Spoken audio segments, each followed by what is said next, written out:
بسم اللہ الرحمن الرحیم۔ سلسلہ دروس یارلوم بحمد اللہ۔ آج ہمارا درس نمبر 131 ہے۔ 130 دروس الحمدللہ ہمارے مکمل ہو چکے۔ تو ذکر و اذکار کے متعلق ہمارے دروس چل رہے تھے، تو وہی سلسلہ آگے بڑھاتے ہیں۔ حضرت بحیرہ جو ہجرت کرنے والی صحابیات میں سے ہیں، وہ فرماتی ہیں کہ رسول اللہ صلی اللہ تعالیٰ علیہ وآلہ وبارک وسلم نے ارشاد فرمایا، اپنے اوپر تسبیح مطلب سبحان اللہ کہنا اور تحلیل لا الہ الا اللہ پڑھنا، اور تقدیس مطلب اللہ رب العزت جل جلالہ کی پاکی کو بیان کرنا، مطلب سبحان اللہ و بحمدہ یا سبحان المالک القدوس پڑھنا، یہ سبحان یا سبوح قدوس ورب الملائکۃ والروح کہنا لازم جو ہے وہ کر لو۔ اور ساتھ نبی کریم علیہ السلام نے فرمایا اس کو انگلیوں پہ شمار کیا کرو، جس طرح یہ تسبیحات فاطمہ جو نماز کے بعد تسبیحات انگلیوں پہ پڑھی جاتی ہے، یہ نبی کریم علیہ السلام نے باقاعدہ طور پر حدیث پاک میں ارشاد فرمایا کہ اس کو انگلیوں پر کیا کرو، گنا کرو، اس واسطے کہ قیامت کے دن انگلیوں سے سوال کیا جائے گا، اور انگلیاں جو ہیں وہ تیرے حق کے اندر گواہی یقیناً دیں گی۔ وہ کہیں گی کہ اے اللہ، میرے ہاتھ کا استعمال تیری پاکی، تیری تعلیل، تیری کبریائی، تیری تعریف و توصیف کے لحاظ سے جو ہے نا استعمال ہوا تھا۔ تو اس واسطے یہ جو ہماری سفارش ہے، یہ اللہ رب العزت جل جلالہ کی بارگاہ کے اندر یقیناً قبول کی جائے گی۔ قرآن مقدس، قرآن مجید، قرآن رشید کا بغور مطالعہ کیا جائے تو اللہ رب العزت ایک مقام پر ارشاد فرماتے یوم تشہد علیہم السنتہم وایدیہم، یہ آخری تک آیت ہے کہ قرآن مقدس کہتا ہے کہ گواہی جو ہے نا ہماری زبان کے ذریعے ہمارے ہاتھ اور پاؤں وغیرہ سے جو بھی کام ہوں گے، قیامت کے دن ان سے پوچھا جائے گا۔ ان السمع والبصر والفؤاد، اس طرح بھی الفاظ ہیں، آخر بھی مسئولہ کا لفظ موجود ہے کہ یہ تمام جو چیزیں ہیں ان سے قیامت کے متعلق سوال ہوگا۔ تو بڑی اچھی اور قابل تحسین بات یہ ہے کہ ہمارے ہاتھ اگر اللہ رب العزت جل جلالہ کی بارگاہ میں قیامت کے دن یہ گواہی دے دیں کہ یا اللہ، اس نے اپنا ہاتھ تیری تسبیح، تیری تحلیل، تیری کبریائی، تیری پاکی کے اندر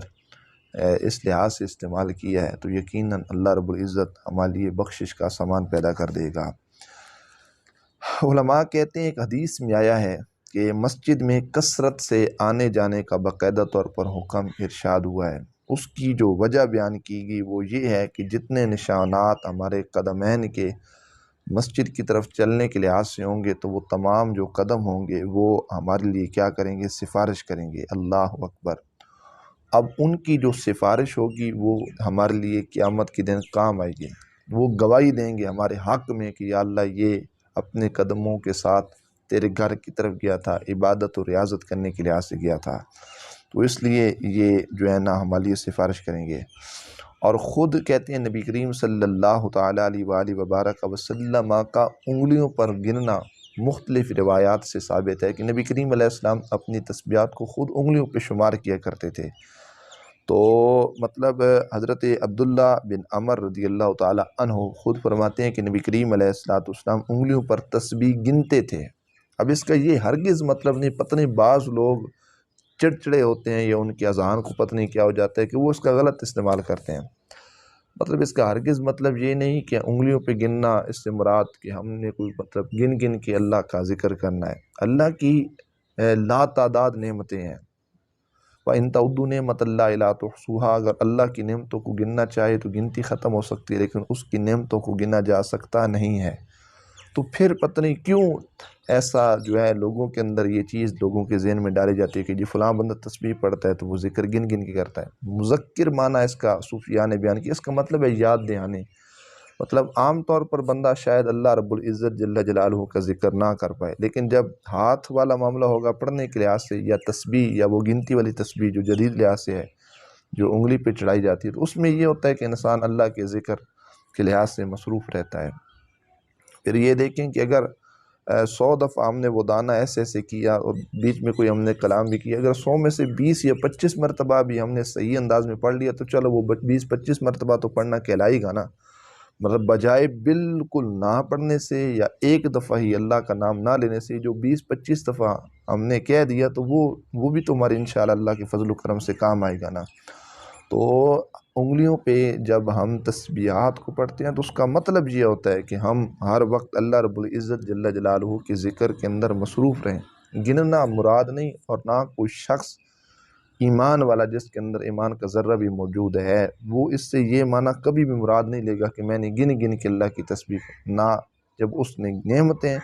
بے شمار عطا کی تو ہمارا حق نہیں بنتا کہ ہم اللہ کا ذکر جو ہے گن گن کے کریں۔ گننے کا مطلب یہ ہے یاد رہنا کہ چلے اسی بہانے کچھ نہ کچھ جو ہے نا وہ نظام چلتا رہے گا اور بندہ اللہ رب العزت جل جلالہ کا ذکر کرتا رہے گا۔ حدیث میں ہے کہ ہر شخص کے ساتھ ایک شیطان مقرر ہے، منتخب ہے، ہر شخص کے ساتھ، اور کافر کے ساتھ تو ہر وقت وہ شریک کی حال ہے۔ کافر جب کھاتا ہے تو شیطان ساتھ، کافر جب پیتا ہے تو شیطان ساتھ، کافر جب سوتا ہے شیطان ساتھ، کافر جب لیٹتا ہے شیطان ساتھ، کافر جب جاگتا ہے شیطان ساتھ۔ اس کی زندگی کی ہر لمحے میں شیطان جو ہیں وہ اس کے کیا ہوتے ہیں، ساتھ ہوتے ہیں۔ لیکن مومن سے وہ دور رہتا ہے، ایمان والوں سے شیطان دور بھاگتا ہے۔ اس کی وجہ یہ ہے کہ اہل ایمان جب اللہ رب العزت جل جلالہ کے ذکر سے غافل ہونا تو پھر شیطان تھوڑا نیڑے اور قریب آتا ہے، کوشش کرتا ہے بھٹکانے کی۔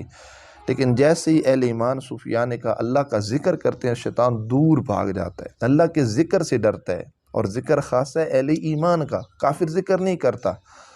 تو جتنا ذکر ہم کریں گے سمجھو ہم اتنی ٹھوکریں شیطان کو ماریں، اتنا شیطان ہم سے دور ہو رہا ہے۔ اور جب ہم اللہ رب العزت جل جلالہ کے ذکر سے منہ موڑیں گے، اعراض کریں گے، ذکر چھوڑیں گے، ترک کریں گے، سستی کریں گے،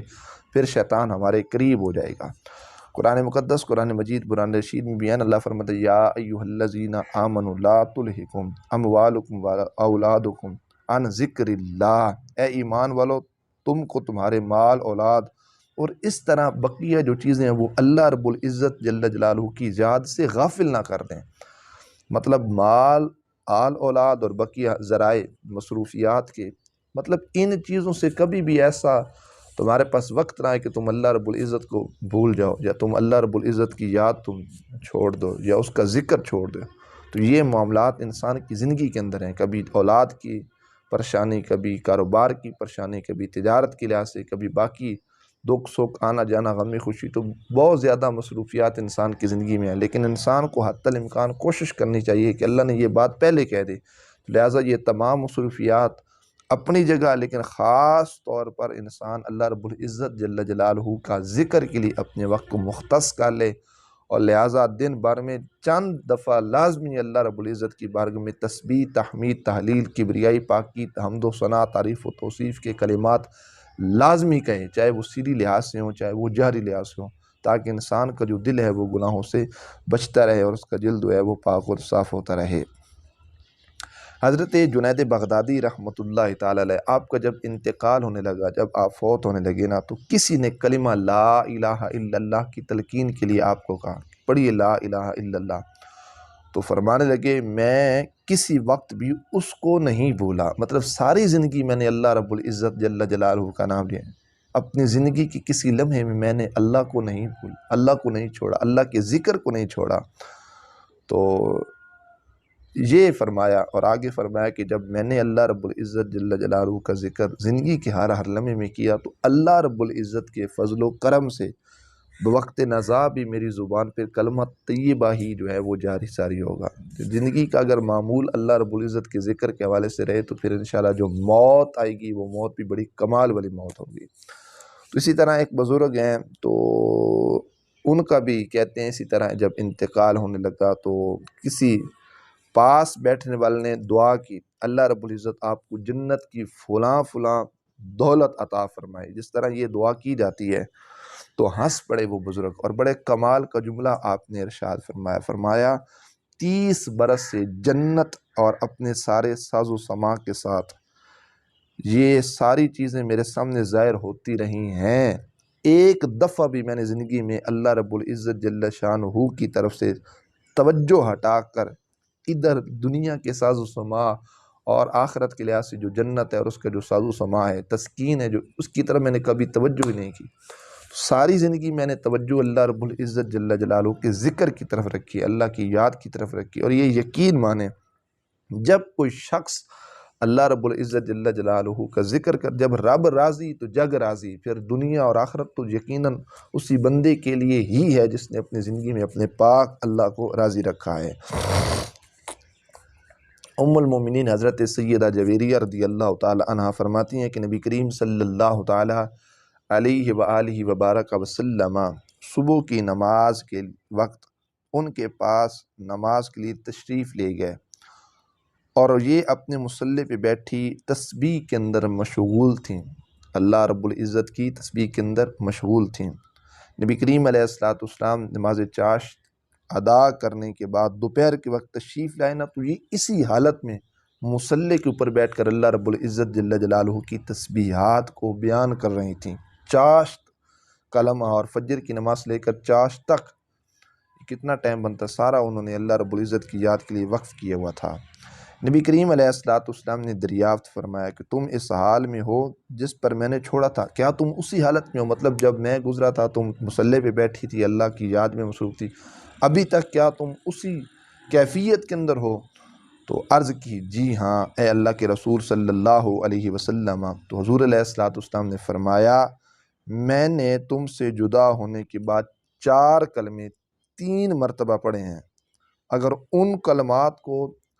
سب کے مقابل میں تولا جائے تو جو تم نے صبح سے پڑھا ہے تو وہ غالب ہو جائیں گے۔ مطلب وہ نبی کریم علیہ السلام نے فرمایا جو کلمے میں نے پڑھے ہیں 4 کلمے 3 مرتبہ، حضور علیہ السلام نے فرمایا جو میں نے پڑھے ہیں، اگر اس کلمے کو، ان کلمات کو جو تم نے چاشت تک کی تسبیحات بیان کی ہیں ان کے مقابل میں لایا جائے تو یہ جو نبی کریم علیہ السلام کی کلمے ہیں یہ غالب ہو جائیں گے۔ اب وہ ہیں کیا؟ تو وہ ہے سبحان اللہ و بحمدہ، اللہ اکبر اللہ۔ یہ اللہ کی پاکیزگی ہے، کتنا اثر ہے اس کے اندر۔ سبحان اللہ و بحمدہ عدد خلقہ و رضاء نفسہ و زینت عرشہ و مداد کلماتہ۔ تو یہ وہ کلمات ہیں جن کا اتنا وزن جو ہے رکھا گیا۔ اور دوسری حدیث میں ہے کہ حضرت سعد رضی اللہ تعالیٰ عنہ حضور نبی پاک صلی اللہ تعالیٰ علیہ وآلہ وبارک وسلم کے ساتھ ایک صحابی عورت کے پاس تشریف لے گئے۔ ایک صحابی عورت کے پاس جیسے تشریف لے گئے نا، تو ان کے سامنے کھجور کی گٹھلیاں یا کنکریاں رکھی ہوئی تھیں جن پر وہ تسبیح پڑھ رہی تھیں، اللہ رب العزت جل جلالہ کی پاکی کو بیان کر رہی تھیں۔ تو نبی کریم صلی اللہ تعالیٰ علیہ وآلہ وبارک وسلم نے فرمایا میں تجھے ایسی چیز نہ بتاؤں جو اس سے سہل آسان ہے، یعنی کنکریوں پر گننے سے سہل ہے، آسان ہو۔ ارشاد فرمایا کہ اس سے افضل ہے سبحان اللہ عدد ما خلق، یہ اخیر تک جو میں نے پیچھے دعا، یہ ایسی دعا ہے جو جامع ہے دعا، اور فضائل کے لحاظ سے، فضیلت کے لحاظ سے، اعمال نامے میں وزن کے لحاظ سے یہ بہت ہی زبردست دعا ہے۔ اللہ اکبر۔ ملا علی قاری نے لکھا ان کیفیات کے ساتھ تسبیح کے افضل ہونے کا مطلب یہ ہے کہ ان الفاظ کے ذکر کرنے سے جو تدبر، غور و فکر جو ہے وہ اس کی طرف انسان کا ذہن جاتا ہے کہ اللہ کی پاکیزگی تمام مخلوقات سے بڑھ کر، جو کچھ زمین و آسمان تمام سے بڑھ کر، چونکہ انسان اللہ رب العزت جل جلالہ کی تسبیح کو بیان کرتا ہے۔ اب یہاں سے ایک مسئلہ یہ بھی ثابت ہوتا ہے کہ نبی کریم علیہ السلام نے ان کو کنکریوں پر یہ پڑھتے دیکھا تو حضور علیہ السلام نے ان کو منع نہیں کیا، جس سے یہ بات بھی ثابت ہوئی کہ کنکریاں، یہ گٹھلیاں اس پر پڑھنا کیا ہے، جائز ہے، اس کے اندر کوئی حرج نہیں ہے۔ اور اس کے علاوہ اگر دیکھا جائے حضرت ابو صفیہ صحابی سے نقل کیا گیا کہ وہ بھی کنکریوں پر تسبیحات کو پڑھا کرتے تھے۔ آج یہاں پر بھی لوگ تماشا ڈالتے ہیں کہ یہ کنکریاں اور یہ گٹھلیاں اور یہ تسبیحات اور یہ دانے، یہ کل 40ویں کی محفل، اور یہ عمومی طور پر مساجد میں اس کا انتظام و اہتمام کیوں کیا جاتا ہے؟ تو سنیے، حضرت سعد بن ابی وقاص سے گٹھلیاں اور کنکریاں دونوں نقل کی گئی کہ وہ دونوں پر اللہ رب العزت جل جلالہ کی تسبیحات کو بیان کرتے۔ حضرت ابو سعید خدری رضی اللہ تعالیٰ عنہ سے بھی کنکریوں پر پڑھنا نقل کیا گیا ہے۔ مرقات میں لکھا ہے کہ حضرت ابو ہریرہ رضی اللہ تعالیٰ عنہ کے پاس ایک دھاگا موجود تھا جس پر گریں، گڈھ جس کو پنجابی میں کہا جاتا ہے، وہ لگی ہوئی تھیں، ان پر وہ اللہ رب العزت جل جلالہ کی تسبیحات کو شمار کیا کرتے تھے۔ اور ابو داؤد میں ہے کہ حضرت ابو ہریرہ رضی اللہ تعالیٰ عنہ کے پاس ایک تھیلی تھی جس میں کھجور کی گٹھلیاں اور کنکریاں بھری رہتی تھیں، ان پر تسبیحات پڑھا کرتے تھے۔ جب وہ تھیلی خالی ہو جاتی تو ایک باندی تھی جو ان سب کو پھر سے دوبارہ اس تھیلی کو بھر دیا کرتی تھیں، تو اس سے یہ بات بھی ثابت ہو گئی ہے۔ تو بہرحال اللہ رب العزت کا ذکر جس لحاظ سے ہو یہ قابل قبول ہے، شرط یہ ہے کہ انسان کے اندر اخلاص اور عاجزی موجود ہو۔ اللہ عمل کی توفیق نصیب فرمائے۔ اللہ حضرت سیدنا امام غزالی رحمۃ اللہ علیہ کی قبر انور پر اپنی کروڑوں رحمت و برکتوں کا نزول فرمائے، اور اللہ آپ کے علمی روحانی فیوز و برکات سے ہم سب کی سینوں کو مستفید فرمائے۔ وآخر دعوانا ان الحمد للہ۔